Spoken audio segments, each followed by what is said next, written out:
evening. Good evening, conference. Good evening. Happy New Year.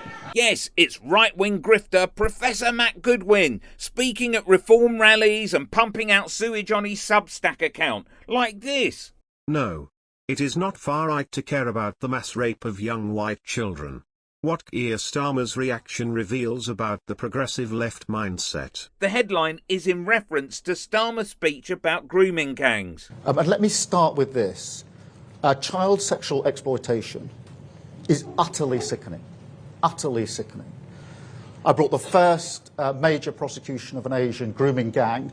In the particular case, it was in Rochdale, but it was the first of its kind. There were many that then followed that format.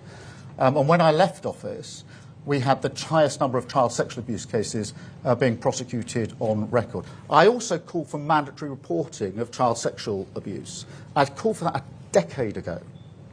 The Tories did nothing about that for those 10 long years, including when the J report came out nearly 3 years ago now. Central plank, mandatory reporting, still hasn't been done. We're going to do it. You know, I was thinking on the way here, what am I going to say?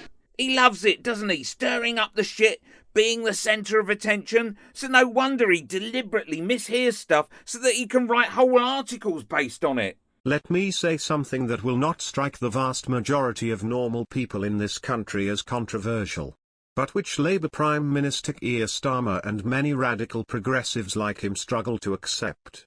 It is not racist to care about the mass rape of white girls by Pakistani Muslim men. That's right.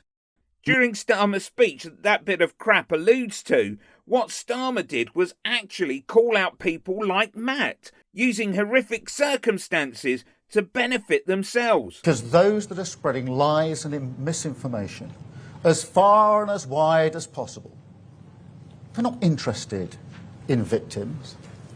They're interested in themselves. Those who are cheerleading Tommy Robinson, not interested in justice. They're supporting a man who went to prison for nearly collapsing a grooming case, a gang grooming case. These are people who are trying to get some kind of vicarious thrill from street violence that people like Tommy Robinson promote. And those attacking Jess Phillips, who I'm proud to call a colleague and a friend, not protecting victims. Jess Phillips has done 1,000 times more than they've even dreamt about when it comes to protecting victims of sexual abuse throughout her entire career.